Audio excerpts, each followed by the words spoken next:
Hello everyone, I'm going to teach you how to draw a cute cat very easily in 5 minutes. First, you either start either on paper or on digital medium, and you start by doing a pencil sketch. If you're doing a digital sketch, then I would suggest just do it on a layer with any kind of sketching pencils. All digital art programs have this, and if you're on pen on paper, just use a normal pencil. And as you can see, I'm just drawing out the basic shapes with very scribbly lines. You don't have to worry about how it is turning out at this point. Just scribble away and scribble away. We will clean it up in the next step.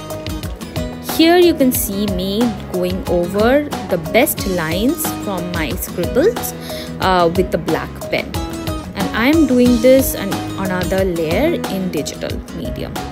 And then I'm just coloring it in a little bit. Use any colors you want, add a few stripes with some red and with crayons, pastels, whatever texture you want, and darken it up, create a bit of contrast, add some fun text if you want. You can even print it out in a t-shirt, right?